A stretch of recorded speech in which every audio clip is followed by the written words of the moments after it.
नमस्कार मित्रों।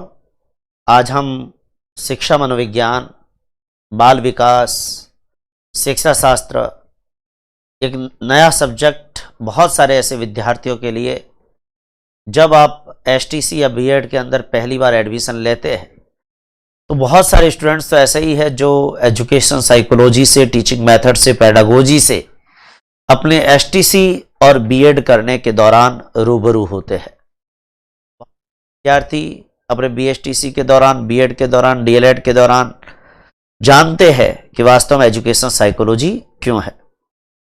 आज की तारीख में हमारी हर परीक्षा जो शिक्षक भर्ती से संबंधित है, चाहे किसी भी प्रदेश का टेट एग्जाम हो, चाहे सीटेट हो, चाहे रीट हो, चाहे आरटेट हो, चाहे सुपर टेट हो, चाहे second grade school lecturer, third grade कोई टीचर एग्जाम हो, हमारे कंपटीशन के अंदर शिक्षक भर्ती से जुड़ी हर परीक्षा में एजुकेशन साइकोलॉजी जरूर पूछा जाता है, शिक्षा मनोविज्ञान जरूर पूछा जाता है। और निश्चित रूप से शिक्षा मनोविज्ञान का यूटिलाइजेशन जब हम वास्तविक कक्षाओं के अंदर शिक्षक बनकर जाते हैं, और अगर हमें शिक्षा मनोविज्ञान की जानकारी है, हमें बाल विकास की जानकारी है, हमें जिन बच्चों को हम पढ़ाते हैं उनकी उम्र की जानकारी है, उनकी उम्र के अकॉर्डिंग उस बच्चे की विशेषताओं की जानकारी है, तो हमारा उस बच्चे के प्रति सोचने का, हमारा उस बच्चे के प्रति समझने का और हमारा पढ़ाने के दौरान उस बच्चे को ट्रीट किस प्रकार किया जाए, वो तरीका ही कुछ अलग होता है। और इसीलिए एजुकेशन साइकोलॉजी यानी कि शिक्षा मनोविज्ञान, इसकी हर शिक्षक भर्ती परीक्षा के दौरान अपनी भूमिका है। मैं आपको बताना चाह रहा हूं, अगर हम लोग शिक्षा मनोविज्ञान के ऊपर चर्चा करें और शिक्षा मनोविज्ञान के अंदर बहुत सारे प्रकरण आने वाले लेक्चर्स में हम पढ़ने वाले हैं। शिक्षा मनोविज्ञान के अंदर कई सारे प्रकरण, जैसे अधिगम पर हमारी चर्चा होगी, व्यक्तित्व पर हमारी चर्चा होगी, बुद्धि पर हमारी चर्चा होगी, सृजनशीलता पर हमारी चर्चा होगी, हम लोग व्यक्तिगत भिन्नताओं पर बात करेंगे, हम लोग प्रतिभाशाली, पिछड़े, मंदबुद्धि बालकों पर चर्चा करेंगे, हम लोग रुचि, आदत, अभिवृत्ति, अभियोग्यता, इन पर बात करेंगे, हम लोग बहुत सारी जो हमारी साइकोलॉजी की टॉपिक्स है, साइकोलॉजी के प्रकरण हैं, उन पर एक एक करके बात करेंगे। लेकिन जब हम किसी भी विषय के अंदर प्रवेश करते हैं तो हमें यह पता होना चाहिए कि उस विषय के अंदर हमें पढ़ना क्यों है, उस विषय में हमें क्या पढ़ना है, विषय को क्यों पढ़ना है, इस विषय की जरूरत क्यों है, यह विषय हमारे पाठ्यक्रम में क्यों है। मैं जब आपको एजुकेशन साइकोलॉजी पढ़ाऊंगा, आज हम पहला हमारा लेक्चर है एजुकेशन साइकोलॉजी का, और जब हम शिक्षा मनोविज्ञान को पढ़ेंगे, इस शिक्षा मनोविज्ञान के अंदर हम बहुत सारे प्रकरणों को पढ़ेंगे। जैसे शिक्षा मनोविज्ञान के अंदर हम अधिगम को पढ़ने वाले हैं, शिक्षा मनोविज्ञान के अंदर हम लोग व्यक्तित्व को पढ़ने वाले हैं, हम इस विषय के अंदर बुद्धि को पढ़ने वाले हैं, हम इस विषय के अंदर सृजनशीलता को पढ़ने वाले हैं, हम इस विषय के अंदर व्यक्तिगत भिन्नताओं को पढ़ने वाले हैं। मैं बताना चाह रहा हूं कि इस विषय के अंदर हम बाल विकास को, बालक के विकास को भी पढ़ने वाले हैं। कहने का मतलब हम बहुत सारे प्रकरणों को जब इसके अंदर इंक्लूड करेंगे, विकास की बात हम लोग जो है वो करने वाले हैं, तो कहने का मतलब बहुत सारे प्रकरण शिक्षा मनोविज्ञान के अंदर, बाल विकास के अंदर हमारे सिलेबस में आएंगे। और ये केवल यही नहीं, इसके अलावा भी और बहुत सारी चीजें हैं, जैसे आदत क्या है, अभिवृत्ति क्या है, अभियोग्यता क्या है, रुचि क्या है, ये चीज हम पढ़ेंगे। हम लोग तमाम प्रकरणों को जब हम पढ़ेंगे, हम लोग समायोजन को भी पढ़ने वाले हैं। मैं आपको बताना चाह रहा हूं कि जो भी प्रकरण हम शिक्षा मनोविज्ञान का पढ़ेंगे, एक तो उस प्रकरण के अंदर हमें अपने जीवन के अतीत में झांकना है। जब भी साइकोलॉजी को पढ़े एक तो शिक्षा मनोविज्ञान या साइकोलॉजी को पढ़ते समय संबंधित प्रकरण को उदाहरण के द्वारा कंठस्थ करना है। यह उदाहरण भी अगर हमारे व्यवहारिक जीवन से संबंधित हो, हमारे अतीत से संबंधित हो, तो शिक्षा मनोविज्ञान हमें बहुत अच्छे से याद हो जाता है। हमें उदाहरण के माध्यम से साइकोलॉजी पढ़नी है, हमें व्यवहारिक जीवन से जोड़कर साइकोलॉजी को पढ़ना है। और जब हम साइकोलॉजी को पढ़े तो साइकोलॉजी को पढ़ते समय एक तो आप उदाहरण से पढ़े, और अगर हम किसी घटना या किसी उदाहरण की बात करें तो उस घटना या उदाहरण का एक हाइपोथेटिकल, एक काल्पनिक चित्र आपके मस्तिष्क में अगर बन सकता हो तो बनाइएगा। कोई भी उदाहरण मैं देता हूं और आप इमेज करिए कि वैसा आपके साथ हो रहा है, तो आपको साइकोलॉजी पढ़ने का जो मजा आएगा, साइकोलॉजी पढ़ने का जो आनंद आएगा, उसकी कोई होड़ नहीं होगी। इसके अलावा जहां जरूरी होगा, हम शिक्षा मनोविज्ञान जैसे कुछ परिभाषाएं आएगी, कुछ सिद्धांत आएंगे। जैसे बुद्धि पढ़ाऊंगा तो बुद्धि के बारे में आपको जानकारी हो, बुद्धि लब्धि का फॉर्मूला आएगा, बुद्धि लब्धि की सारणी आएगी। तो हम ट्रिक एंड टैक्टिक्स का भी यूज करेंगे। तो वहां जहां ट्रिक्स जरूरी होगी, मैजिक जरूरी होगा, फंडे जरूरी होंगे, हम उन फंडों की भी बात करेंगे और उसके माध्यम से एजुकेशन साइकोलॉजी को समझने की कोशिश करेंगे।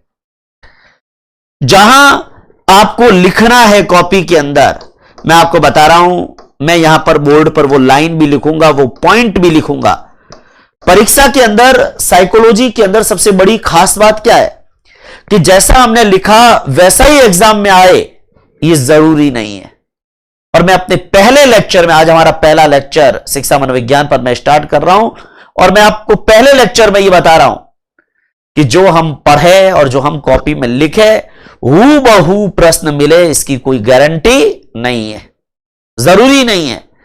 क्योंकि बाकी विषय आप पढ़ते हैं, सामाजिक पढ़ते हैं, पर्यावरण पढ़ते हैं, गणित पढ़ते हैं, हिंदी संस्कृत पढ़ते हैं, सीधा सवाल आता है। साइकोलॉजी में हम बहुत डिटेल के साथ, मैं अपने अनुभव के आधार पर, पिछले लगभग 13-14 साल से भी ज्यादा का अनुभव मेरा एजुकेशन साइकोलॉजी के मामले में रहा है, और मैं उस अनुभव के आधार पर आपको बहुत सारे एग्जाम्पल्स, बहुत सारे व्यवहारिक जीवन की चीजें भी बताऊंगा। तो कई ऐसी कहानियां होगी जो केवल मैं सुनाऊंगा, आप लेक्चर देखेंगे, आप दिमाग में बिठाएंगे, आप चाहे तो अपनी भाषा में उसको नोट करेंगे, लेकिन वो कहानियां कुछ ऐसी होती है जो बोर्ड पर लिखना संभव नहीं है। पर जो चीज आपके काम की है, जो बिंदु आपके काम का है, जो तथ्य आपके काम का है, जो पॉइंट आपके काम का है, वो मैं यहां इस डिजिटल पैनल पर लिखूंगा भी, और उसको आप कॉपी में नोट भी कर सकते हैं। हम लोग नोट्स जब बनाएंगे तो निश्चित रूप से कई ऐसे बिंदु होंगे जिसको याद करने के लिए हम ग्राफिक्स, इमेज, चार्ट, इनका भी प्रयोग कर सकते हैं, चित्र का प्रयोग कर सकते हैं, हम पिक्चर का प्रयोग कर सकते हैं। और जब हम किसी पिक्चर का प्रयोग करें तो निश्चित रूप से वो पिक्चर भी आपके दिमाग में बैठेगी।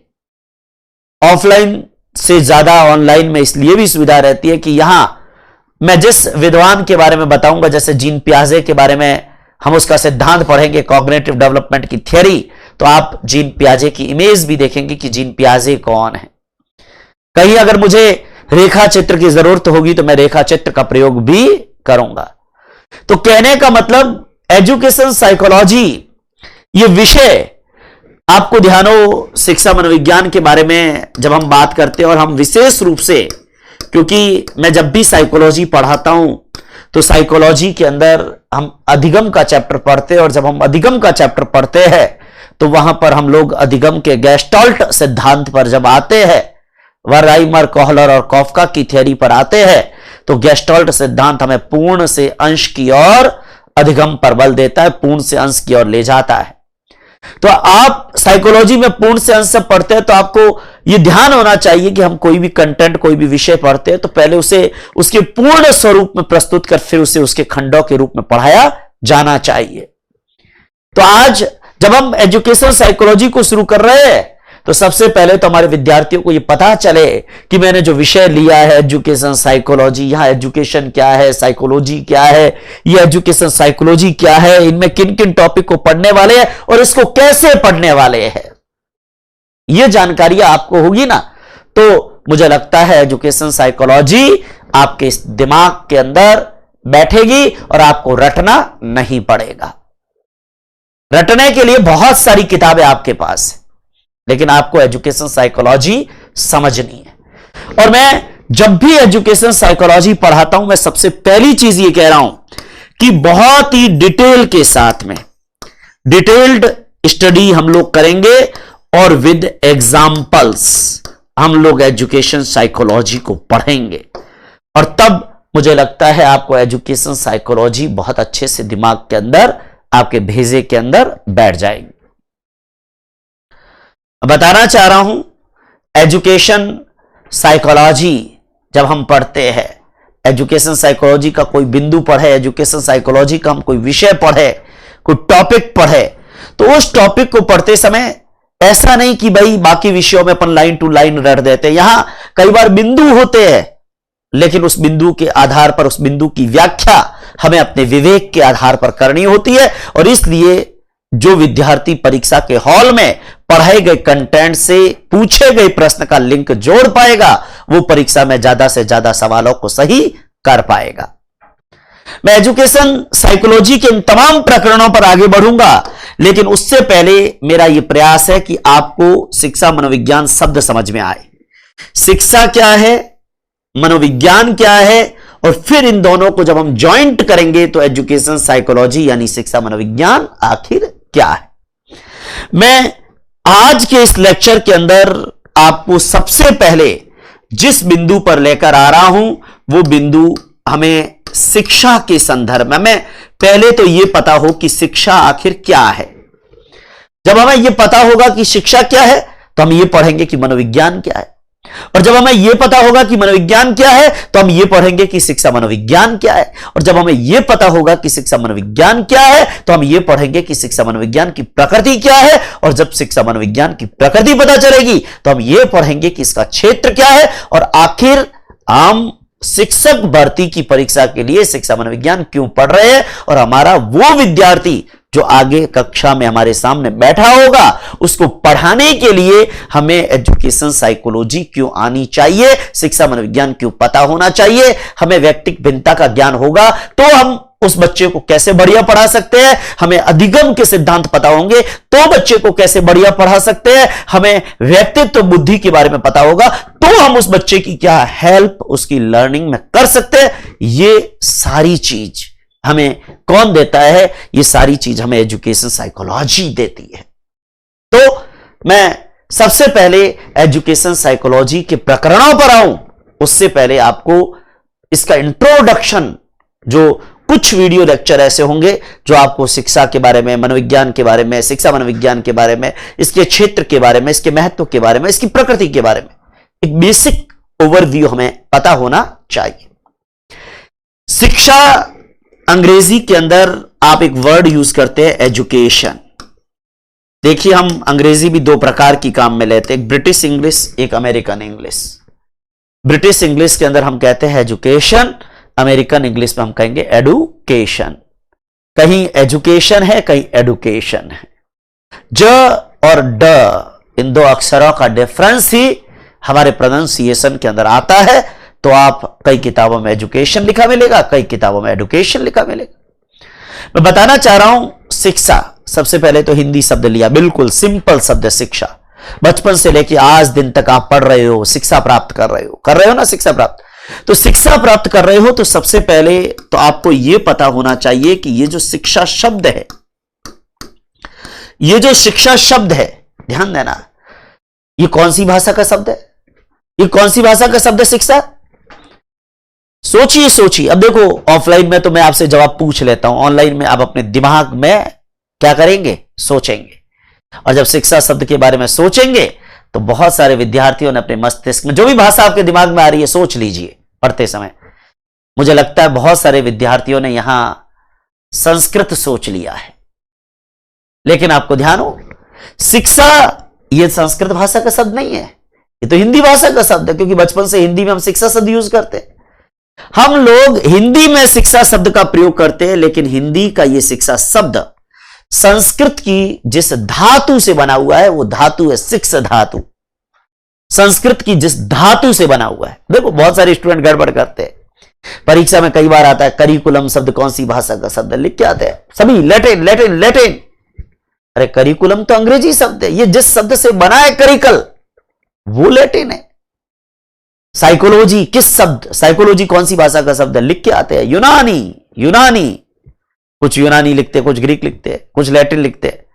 अरे साइकोलॉजी तो इंग्लिश शब्द है, पर ये बना हुआ किसके है, यूनानी शब्द साइके धन लोगस से। ग्रीक शब्द कह दो, यूनानी शब्द कह दो, साइके धन लोगस से, वो अलग बात है। तो हम ऐसी गड़बड़ियां करते हैं। आपको मैं बताना चाह रहा हूं कि हिंदी भाषा में हम शिक्षा शब्द लिखते हैं, लेकिन यह शब्द संस्कृत की जिस धातु से, देखो जो कॉपी में लिखना है मैं बाकायदा बोर्ड पे लिखूं, उसके आप क्लास नोट्स भी बनाइएगा और आपकी भाषा में हैंड रिटन नोट्स होने चाहिए। जब साइकोलॉजी पूरी होगी ना तो वास्तव में आप कहेंगे कि साइकोलॉजी हमने बहुत सी किताबों में पढ़ी है, लेकिन जितनी याद हुई है निश्चित रूप से मेरा ऐसा विश्वास है कि आप साइकोलॉजी पढ़ोगे बहुत डिटेल के साथ में, आपको साइकोलॉजी पूरी कंठस्थ हो जाएगी। यह मेरा वादा है आपसे। अब बताना चाह रहा हूं, सवाल आए उसका वादा मैं नहीं कर रहा हूं, मैं कभी वादा नहीं करता कि सवाल आएगा। हो सकता है सारे सवाल आ जाए, हो सकता है एक भी सवाल ना आए, क्योंकि पढ़ाना मेरा काम है, 100% मेहनत मेरा काम है। और मेरे मेहनत के साथ में आप जब मेहनत करेंगे तो 100% और 100% 200% होंगे और तब जाकर रिजल्ट निकलेगा। आपको ध्यान हो, शिक्षा शब्द की बात करता हूं, यह संस्कृत भाषा के जिस शब्द से बना है, संस्कृत की सिक्स धातु से बना है। यह शिक्षा शब्द आपको जानकारी हो, यह संस्कृत की जिस धातु से बना है वो धातु कौन सी है, सिक्स धातु। संस्कृत की सिक्स धातु से यह शिक्षा शब्द बना है और जिसका अर्थ क्या होता है, सीखना। मैं बताना चाह रहा हूं, संस्कृत की सिक्स धातु से यह शिक्षा शब्द बना है और जिसका अर्थ क्या है, सीखना। जिसका अर्थ क्या है, सीखना। देखिए जब हम शिक्षा मनोविज्ञान की बात करेंगे तो शिक्षा मनोविज्ञान का ही एक प्रकरण अधिगम आएगा, जिसका मतलब भी सीखना होता है। लेकिन हम अधिगम में आएंगे तब बात करेंगे अधिगम की भी, लेकिन अभी आपको मैं लेके जहां आया हूं शिक्षा। देखो शिक्षा मनोविज्ञान में अगर हमें शिक्षा का मतलब ही नहीं पता तो फिर शिक्षा मनोविज्ञान पूरी पढ़ भी लो तो कोई काम की नहीं है। शिक्षा यह शब्द संस्कृत की सिक्स धातु से मिलकर बना है और संस्कृत की सिक्स धातु का जो अर्थ होता है वो होता है सीखना। क्या अर्थ होता है, सीखना। और मैं बताना चाहूंगा आमतौर पर बचपन से लेके और आज दिन तक आप शिक्षा प्राप्त कर रहे हो, आप क्या कर रहे हो, सीख ही रहे हो, कुछ न कुछ क्या कर रहे हो, सीख ही रहे हो। देखो जब हम शिक्षा की बात करते हैं तो निश्चित रूप से हम व्यापक तौर पर बात करते हैं और उसी शिक्षा के अंदर हम बहुत सारी चीजें जो ग्रहण करते हैं। देखो अधिगम जब मैं बताऊंगा तो मैं बताऊंगा कि अभ्यास के कारण, अनुभव के कारण, अनुभूति के कारण जो हमारे व्यवहार में अपेक्षाकृत स्थायी परिवर्तन आते हैं वो अधिगम है। लेकिन शिक्षा का ही एक भाग कह दीजिए वो अधिगम है। पर अधिगम जब आऊंगा तो शिक्षा और अधिगम के अंदर डिफरेंस मैं करूंगा कि क्या है। लेकिन अभी मैं आपको इतना बताना चाह रहा हूं कि शिक्षा की बात करता हूं, संस्कृत की सिक्स धातु से बना है और संस्कृत की सिक्स धातु का अर्थ क्या होता है, संस्कृत की सिक्स धातु का अर्थ होता है सीखना। मैं एक बात आपसे और करना चाहूंगा। देखो शिक्षा की प्राचीन अवधारणा अलग है और शिक्षा की नवीन अवधारणा भी अलग है।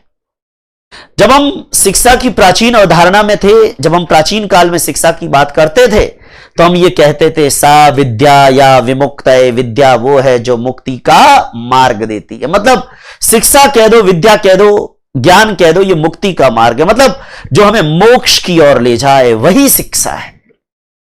लेकिन आपको पता है नवीन अवधारणा ये नहीं कहती। आज की तारीख में हमने शिक्षा की परिभाषा को बदल दिया। हम आज की तारीख में कहते हैं मनुष्य के व्यवहार को परिमार्जन करने वाली प्रक्रिया शिक्षा है। देखो एक अनपढ़ आदमी है और वो जब पढ़ता है तो उसके व्यवहार में क्या आते हैं, परिवर्तन आते हैं, उसका व्यवहार परिमार्जित होता है। हम जैसे जैसे शिक्षा प्राप्त करते हैं, हमारे बोलने का तरीका, हमारे विचारने का तरीका, हमारे काम करने का तरीका, जैसे जैसे हम जो जो चीजें सीखते हैं वैसे वैसे हमारे व्यवहार में क्या आता है, सुधार आता है, संशोधन आता है, परिमार्जन आता है। तो कहने का मतलब यह है कि प्राचीन काल के अंदर शिक्षा के संदर्भ में हम केवल इतना कहते थे कि सा विद्या या विमुक्त है, मतलब विद्या वो है जो मुक्ति का मार्ग प्रदान करे। आपको ध्यान हो, अगर हम शिक्षा शब्द की प्राचीन अवधारणा पर चलते हैं, अगर हम शिक्षा या एजुकेशन के प्राचीन कॉन्सेप्ट पर चलते हैं, मैं अंग्रेजी शब्द एजुकेशन पर भी आऊंगा, लेकिन उससे पहले आपको यह बताना चाह रहा हूं, मैं इंग्लिश वर्ड पर भी आऊंगा, क्योंकि इंग्लिश वर्ड क्या कह रहा है, हिंदी वर्ड क्या कह रहा है। हिंदी में शिक्षा शब्द है और जो संस्कृत की शिक्ष धातु से बना है, और जिसका मतलब क्या होता है, सीखना। मतलब सीखोगे, और सीखने को ही हम क्या कहते हैं, अधिगम कहते हैं साइकोलॉजी के अंदर। देखो, जब तक आपने पहली बार साइकोलॉजी के हाथ नहीं लगाया, बहुत सारे स्टूडेंट ऐसे हैं जो केवल सीखना और लर्निंग शब्द तो हम बोलचाल में यूज करते हैं, पर अधिगम शब्द यूज नहीं करते। लेकिन जब हम एसटीसी में आते हैं, बीएड में आते हैं, और जब हमारा पल्ला साइकोलॉजी के सब्जेक्ट से पड़ता है, तो एक शब्द हम सुनते अधिगम, और फिर जब तक हम शिक्षक नहीं बनते, और शिक्षक बनने के बाद भी यह अधिगम शब्द हमारा पीछा नहीं छोड़ता। ध्यान दे, मैं बताना चाह रहा हूं, प्राचीन अवधारणा की बात करें, अगर शिक्षा की प्राचीन अवधारणा की बात करें, तो प्राचीन काल के अंदर एक कहावत थी, और जिसके माध्यम से हम इस शिक्षा की प्राचीन अवधारणा को समझते हैं। पुराने जमाने में कहते थे, सा विद्या या विमुक्तये, विद्या वो है जो हमें मुक्ति प्रदान करे, विद्या वो है जो हमें मोक्ष का मार्ग प्रदान करे। सा विद्या या विमुक्तये, विद्या वो है जो मुक्ति का मार्ग प्रदान करे। आपको ध्यान हो, पुराने जमाने के अंदर ऐसा मानते थे कि भाई सच्चा गुरु हमारे को मिल गया, तो सच्चा गुरु हमें पढ़ाएगा, हमें ज्ञान मिलेगा, और जब हमें ज्ञान मिलेगा तो हमें पता चलेगा कि इस दुनिया में तो चारों तरफ बंधन ही बंधन है, और हमें तो अगर आत्मा की शुद्धि चाहिए, आत्मा की मुक्ति चाहिए, तो हमें क्या करना पड़ेगा, भक्ति करनी पड़ेगी। और जब हम भक्ति करेंगे तो हम धीरे धीरे धीरे भगवान को पाएंगे और सांसारिक बंधनों से मुक्त होंगे, तो हमें मोक्ष मिलेगा। और इसलिए शिक्षा का लक्ष्य क्या है, मोक्ष। देखिए, ये प्राचीन काल में कहते थे। और आज की तारीख में, अब आज का जमाना तो आध्यात्मिकवाद से हम भौतिकवाद में आए हैं, और आज के जमाने में तो हम लोग मोक्ष की जगह हम ये विश्वास करने लगे कि भगवान ने हमें बंधनों में बंधने के लिए ही भेजा है, और हम बंधन में बंधे, हमारा मोक्ष का तो कोई ख्याल ही दिमाग में नहीं आता। ध्यान दे, मैं बताना चाह रहा हूं कि प्राचीन कहावत थी, सा विद्या या विमुक्तये, यानी कि विद्या मुक्ति का मार्ग प्रदान करती है। विद्या क्या प्रदान करती है, मुक्ति का मार्ग। विद्या मुक्ति का मार्ग देती है। सा विद्या या विमुक्तये, विद्या मुक्ति का मार्ग देती है। मुक्ति मतलब मोक्ष, इस शरीर को बंधनों से मुक्त करने का मार्ग हमें विद्या से मिलता है। यह शिक्षा की क्या है, यह प्राचीन अवधारणा है। प्राचीन काल के अंदर, मैं आपको देखो, जो कॉपी में आपके लिखना है ना, वो मैं जरूर यहां पर लिखूंगा अभी। प्राचीन काल के अंदर क्या माना जाता था, प्राचीन काल में माना जाता था कि सच्चा गुरु वो क्या प्रदान करता है, उससे सच्चा ज्ञान मिलेगा। माना जाता था कि सच्चे गुरु से ज्ञान, ज्ञान से क्या मिलेगा, भक्ति का मार्ग। आपको ध्यान हो, सच्चे गुरु से ज्ञान मिलेगा, और जब ज्ञान हो जाएगा, हमें जानकारी हो जाएगी। पुराने जमाने में जैसे आज की तारीख में किताबें सिलेबस वैसे थोड़ी था। पुराने जमाने में हम गुरु के पास गुरुकुल में जाते थे, शिक्षा प्राप्त करते थे, 10 साल 15 साल गुरु के आश्रम में रहते थे। गुरु हमें ज्ञान देता था, वेद पढ़ाता था, उपनिषद पढ़ाता था, और हमें बताता था कि इस दुनिया के अंदर चारों तरफ बंधन ही बंधन है, और हम भक्ति के मार्ग से आगे, वो हमें भक्ति का मार्ग देता था, वो हमें नीति सिखाता था, वो हमें भगवान का नाम लेने का मार्ग बताता था। यही तो था पहले। तो सच्चे गुरु से ज्ञान, ज्ञान से भक्ति, भक्ति से भगवान, भक्ति से भगवान कह दीजिए, या भक्ति से मुक्ति कह दीजिए। भगवान मिल गया मतलब मुक्ति मिल गई, मोक्ष मिल गया। आपको जानकारी हो, मैं बताना चाह रहा हूं कि भक्ति से मुक्ति, मुक्ति कह दीजिए, मोक्ष कह दीजिए, इसका मार्ग प्रशस्त होता है, इसका रास्ता प्रशस्त होता है। आपको जानकारी हो, प्राचीन काल में यह मानते थे कि सच्चे गुरु से ज्ञान, ज्ञान से भक्ति, भक्ति से मुक्ति का रास्ता प्रशस्त होता है। यह अवधारणा प्राचीन काल की थी। और इसका मतलब क्या हुआ? देखो, इसका मतलब क्या हुआ, समझना इस चीज को, कॉन्सेप्ट क्लियर करिए। प्राचीन काल के अंदर ये मानते थे कि हम शिक्षा प्राप्त कर रहे हैं, शिक्षा हमें कौन देगा? सच्चा गुरु। शिक्षा के लिए हमें कहां जाना है? सच्चे गुरु के पास। सच्चे गुरु से हमें क्या मिलेगा? ज्ञान। ज्ञान से हमें क्या मिलेगा? भक्ति का मार्ग। और भक्ति का मार्ग मिलेगा तो भक्ति से हम किसकी तरफ जाएंगे? मुक्ति की तरफ, मोक्ष की तरफ जाएंगे। और इसका मतलब अल्टीमेटली शिक्षा का हमारा जो लक्ष्य है वो क्या है? मुक्ति यानी मोक्ष। शिक्षा के लिए सच्चे गुरु के पास गए, सच्चे गुरु ने हमको ज्ञान दिया। ज्ञान दिया तो हमें पता चला कि इस दुनिया में सब कुछ बंधन ही बंधन है। हमें भगवान का नाम लेकर अपने पापों को मुक्त करना चाहिए, अपने कर्म बंधनों से बाहर आना चाहिए। हम भगवान का नाम लेना शुरू करते हैं, और जब हम भगवान का नाम लेना शुरू करते हैं तो सीधी सीधी बात है, हमें ज्ञान से भक्ति मिली, और भक्ति से फिर हम धीरे धीरे अपने बंधनों को मुक्त करते हुए मोक्ष के मार्ग की तरफ आगे बढ़ते हैं। लेकिन जमाने के साथ शिक्षा का अर्थ भी परिवर्तित हो गया। जमाने के साथ शिक्षा का अर्थ भी परिवर्तित हो गया, और हम शिक्षा की प्राचीन अवधारणा की जगह शिक्षा की नवीन अवधारणा पर आ गए। अब जब हम शिक्षा की प्राचीन अवधारणा को छोड़कर और शिक्षा की नवीन अवधारणा पर आते हैं तो आपको पता हो कि शिक्षा की नवीन अवधारणा क्या कहती है। एक बच्चे का जन्म होता है, उसको कुछ भी नहीं आता। एक छोटा बच्चा होता है ना, ऊंदरे जितना, मतलब चूहे जितना, और वो छोटा बच्चा जिसको कुछ भी नहीं आता, लेकिन देखते ही देखते वो छोटा बच्चा मैं और आप बन जाते हैं। बहुत सारी चीजें आती है, बहुत सारे विचार होते हैं, बहुत सारे शौक होते हैं, बहुत सारे पाप के बंधन में बंधे होते हैं। लोग झूठ भी बोलते हैं, सच भी बोलते हैं, हमारी अपनी रुचियां होती है, अपने कार्य होते हैं। हमारा, आपको ध्यान हो, छोटा बच्चा, उसको यह नहीं पता कि कैसे बोले। आज हम बोल भी सकते हैं और हमें यह भी पता है कि कैसे बोलना है। हमें यह भी पता है छोटे से कैसे बोलना है, बड़े से कैसे बोलना है, और हमारा अधिकारी है उससे कैसे बोलना है। घर में पिता से कैसे बात करनी है, माता से कैसे बात करनी है, दोस्त से कैसे बात करनी है, पड़ोसी से कैसे बात करनी है, और दुश्मन से कैसे बात करनी है। हमें यह सब पता है। कैसे पता है? क्योंकि हमने शिक्षा प्राप्त की। अब बहुत सारे स्टूडेंट कहेंगे, सर जो स्कूल गया ही नहीं उसने तो शिक्षा प्राप्त की नहीं, इसका मतलब उसको बोलना नहीं आता क्या?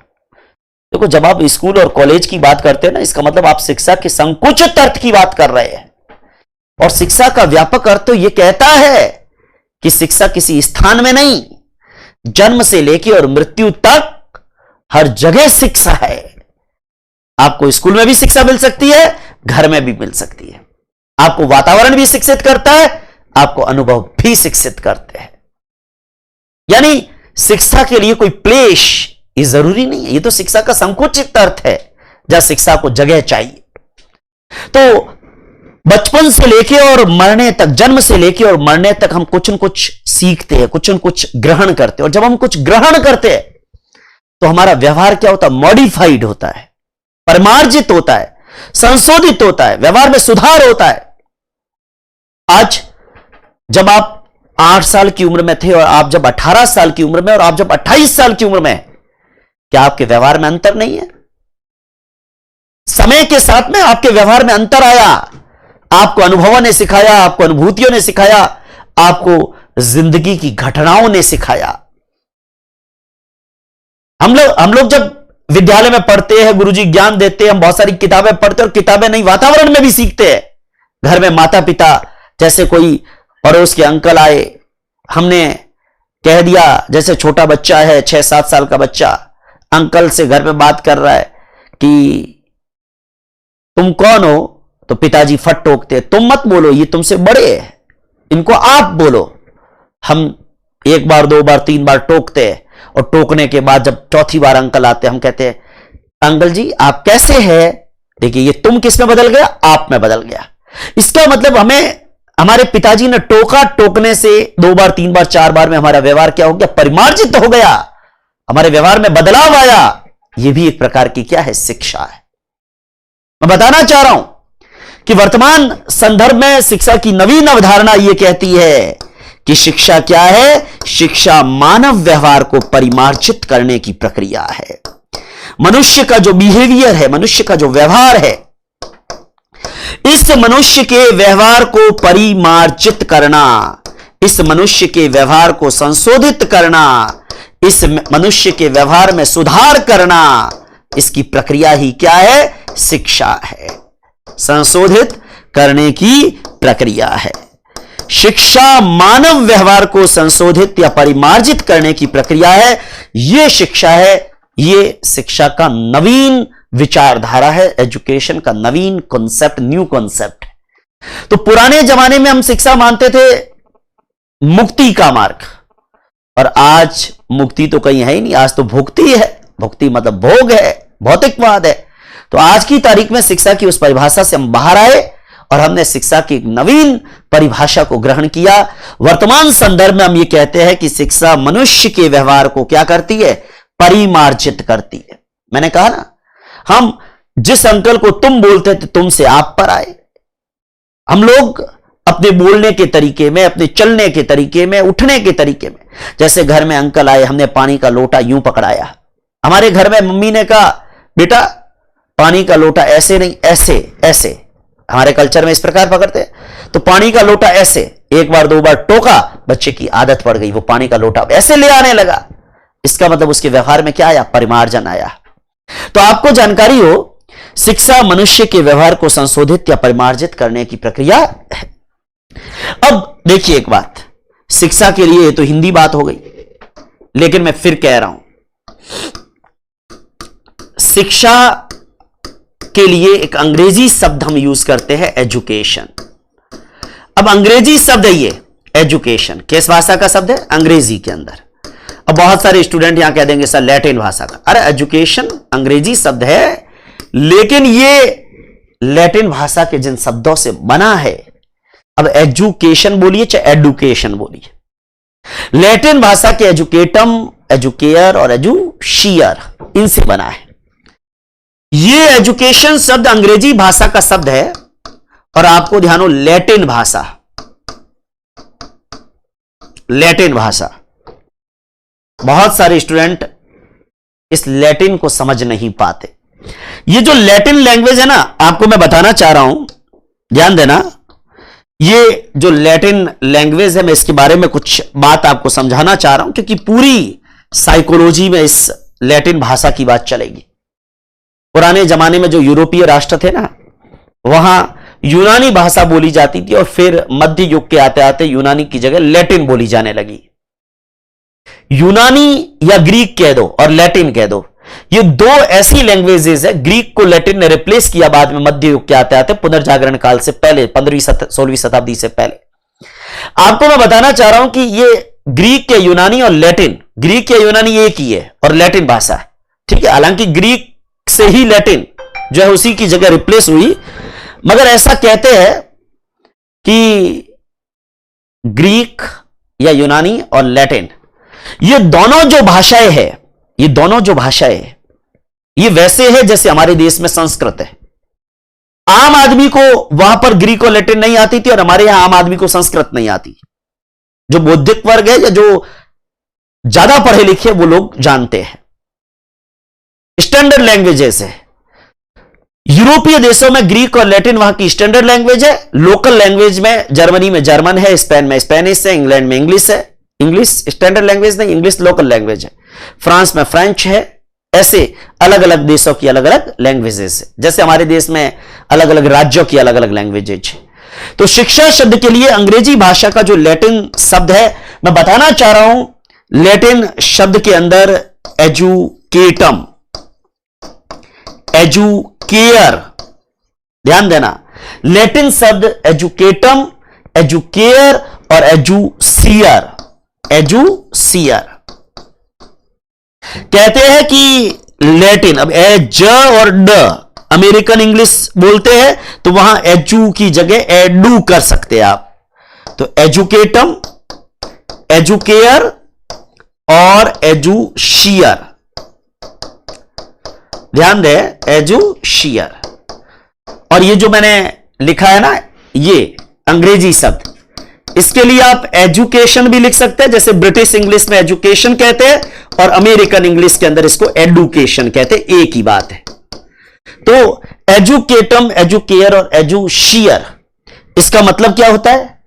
इसका मतलब होता है अंदर से बाहर निकालना, नेतृत्व करना और विकसित करना। अंदर से बाहर निकालना, अंदर से बाहर निकालना मतलब क्या कि आप जब पैदा हुए तो आपके अंदर कोई ना कोई शक्तियां आपकी इंटरनल है, अंतर शक्तियां है, और शिक्षा के माध्यम से हम अपने अंदर की शक्तियां जैसे स्मृति है, कल्पना है, तर्क है, चिंतन है, उनको बाहर निकालें। आपको ध्यान हो, अंदर से बाहर निकालना, एजुकेटम, एजुसियर, एजुकेयर, अंदर से बाहर निकालना कर दीजिए, नेतृत्व देना और विकसित करना। ध्यान देना, ये तीनों अर्थ इन तीन शब्दों के हम ले सकते हैं। मैं बताना चाह रहा हूं कि एजुकेशन अंग्रेजी भाषा का शब्द है और जो लैटिन भाषा के एजुकेटम, एजुकेयर और एजुसियर से बना, जिसका मतलब होता है अंदर से बाहर निकालना, नेतृत्व देना और विकसित करना। आपको जानकारी हो, एजुकेटम अंदर से बाहर निकालना, अंदर से बाहर निकालना मतलब हम जब बचपन में पैदा हुए, जन्म से पैदा हुए, हमारे अंदर शक्तियां है, हमारे अंदर बहुत सारी शक्तियां, स्मृति, कल्पना, बुद्धि सब है, लेकिन शिक्षा के माध्यम से हम उसको डेवलप करते हैं, उसको बाहर निकालते हैं। और आपको जानकारी हो, हम लोग अपनी अंदर की शक्तियों को बाहर निकालते हैं, हम लोग नेतृत्व देते हैं। जब हम पढ़े लिखे होते हैं ना, देखो घर का, गांव का बूढ़ा आदमी जो अनपढ़ है वो भी हमारे पास आता है और कहता है कि यार तू तो पढ़ा लिखा है ना, तो तू ही बता क्या करना है। हमारे घर में शादी होती है तो भी जो बुजुर्ग होते हैं ना, घर में एक पढ़ा लिखा, उसको कहते हैं यार तू तो पढ़ा लिखा है ना, आज गांव घर का ये छोकरा ये पढ़ा लिखा है, तू बता तेरे हिसाब से क्या होगा। तो कहने का मतलब पढ़े लिखे से उम्मीद होती है कि वो समाज को क्या दे, नेतृत्व दे, और साथ में विकसित करना, यानी हमारे अंदर की शक्तियों को डेवलप करना, अंदर की शक्तियों को विकसित करना। यह मूल उद्देश्य जो है आमतौर पर शिक्षा का रहता है। आमतौर पर यह शिक्षा का मूल उद्देश्य जो है वो होता है, इसका मतलब एजुकेशन शब्द अंग्रेजी भाषा का, लेकिन यह लैटिन भाषा के तीन शब्दों से बना है, एजुकेटम, एजुकेयर और एजुशियर। आपको ध्यान हो, एजुकेटम यानी अंदर से बाहर निकालना, एजुकेयर यानी नेतृत्व देना और एजुसियर यानी कि विकसित करना। आपको जानकारी हो, कहने का मतलब है एजुकेशन शब्द हम ऐसी प्रक्रिया के लिए काम में लेते हैं जिसमें नेतृत्व की क्षमता विकसित करें, जिसमें हम अपने अंदर की शक्तियां मतलब चिंतन, संवेदना, अवधान, कल्पना, इनको बाहर निकालें और हम अपनी इन आंतरिक शक्तियों को बाहर निकालकर विकसित करें। ये तीन उद्देश्य, अंदर से बाहर निकालना, क्या बाहर निकालना, हमारे अंदर की शक्तियां, आंतरिक शक्तियां। ये आंतरिक शक्तियां कौन सी है? ये आंतरिक शक्तियां जिसके अंदर कल्पना है, अवधान है, स्मृति है, ये हमारे अंदर की शक्तियां है और हमारे अंदर की इन शक्तियों को क्या करना है, विकसित करना है, साथ में नेतृत्व देना है और हमें इन अंदर की शक्तियों को बाहर भी निकालना और इन अंदर की शक्तियों को क्या करना है, डेवलप करना, विकसित करना है। यह हमारा उद्देश्य है। मैं एक चीज आपको और बताना चाह रहा हूं, जब हम एजुकेशन की बात करते हैं ना, एजुकेशन की बात, तो एजुकेशन के अंदर यहां पर आपको ध्यान हो, इस एजुकेशन के लिए ये जो एजुकेशन है, कहते हैं कि ये एजुकेशन ए धन ड्यूको, ए धन ड्यूको, ए और ड्यूको इन दोनों को मिलकर बना एजुकेशन, ऐसा भी माना जाता है। ए का मतलब अंदर से और ड्यूको का मतलब बाहर निकालना। ध्यान देना, बहुत सारे विद्वान एजुकेशन को इस रूप में भी परिभाषित करते हैं। वो बहुत सारे विद्वान ये भी मानते हैं कि जब हम एजुकेशन को लिखते हैं तो ए धन ड्यूको, आपको जानकारी हो, कहने का मतलब ए धन ड्यूको, ए धन ड्यूको का मतलब ए धन ड्यूको यानी कि ए मतलब अंदर से, ड्यूको मतलब बाहर निकालना। हम अपने अंदर से जब शक्तियों को, जैसे कल्पना को, चिंतन को, अवधान को, इनको बाहर निकालने का प्रयास करते हैं तो निश्चित रूप से हम एजुकेशन की तरफ होते हैं। मैं शिक्षा के संदर्भ में कुछ परिभाषाएं भी आपको बताना चाहूंगा। शिक्षा के संदर्भ में कुछ परिभाषाएं जो आपको याद करनी है। देखो, परिभाषाएं साइकोलॉजी में तो निश्चित रूप से ये परिभाषाएं आपको याद करनी ही करनी है। जैसे उदाहरण के तौर पर डगलस एंड हॉलैंड की परिभाषा। डगलस एंड हॉलैंड में डगलस एंड हॉलैंड ने क्या कहा? उन्होंने कहा शिक्षा शब्द का प्रयोग हम उन परिवर्तनों के लिए करते हैं जो मनुष्य के जीवन काल में होते हैं। डगलस एंड हॉलैंड ने कहा शिक्षा शब्द का प्रयोग, शिक्षा शब्द का प्रयोग उन सभी परिवर्तनों के लिए होता है, उन सभी परिवर्तनों के लिए होता है, परिवर्तनों के लिए होता है जो हमारे जीवन काल में होते हैं, जो हमारे जीवन काल में होते हैं। आपको ध्यान हो, यह परिभाषा कहती है कि शिक्षा शब्द का प्रयोग हम उन चेंजेज के लिए, मैंने अभी क्या कहा, शिक्षा हमारे व्यवहार को परिमार्जित करने वाली प्रक्रिया है।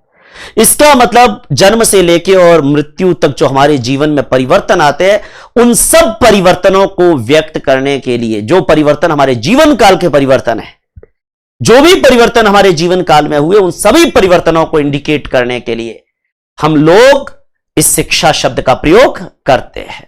ध्यान दें, जो भी हमारे व्यवहार में सुधार आ रहा है, व्यवहार में परिमार्जन आ रहा है, जैसे मैंने कहा पानी का लोटा यूं भर के गए, हमने सीखा कि पानी का लोटा ऐसे पकड़ना है। हमने कोई शब्द गलत बोला, टोक लिया किसी ने, कैसे नहीं ऐसे बोलो, हमने वहां पर भी सीखा कि ऐसे। हम कहीं जा रहे हो, ठोकर लगी तो भी हमने सीखा कि सही चलना चाहिए। तो व्यवहार में परिमार्जन की प्रक्रिया क्या है? यह शिक्षा कहलाती है। इसी तरीके से हमारा एक विद्वान प्लेटो, वो कहता है कि शिक्षा शारीरिक, मानसिक और बौद्धिक विकास की प्रक्रिया है। शिक्षा क्या है? शारीरिक, मानसिक व बौद्धिक विकास की प्रक्रिया है। शिक्षा के द्वारा ही हमारा शरीर, हमारा मन और हमारी बुद्धि, शिक्षा हमारे शारीरिक, मानसिक और बौद्धिक विकास की प्रक्रिया है। इसका मतलब शिक्षा का जो वर्तमान संदर्भ है उसमें प्लेटो की यह परिभाषा भी काम आती है कि शिक्षा क्या है? शिक्षा शारीरिक, मानसिक और बौद्धिक विकास की प्रक्रिया है। देखो, परिभाषा केवल दो नहीं है, अभी और भी परिभाषा है। अगले वीडियो लेक्चर की शुरुआत में हम शिक्षा को एक बार रिवाइज करेंगे, 2-3 परिभाषाएं और पढ़ेंगे और फिर हम ये पढ़ेंगे कि मनोविज्ञान क्या है और फिर हम शिक्षा मनोविज्ञान पर बात करेंगे। ध्यान देना, लेक्चर कंटिन्यू आगे से आगे और नियमित रूप से देखेंगे तो एजुकेशन साइकोलॉजी एकदम लल्लन टॉप हो जाएगी। धन्यवाद। जय हिंद, वंदे मातरम।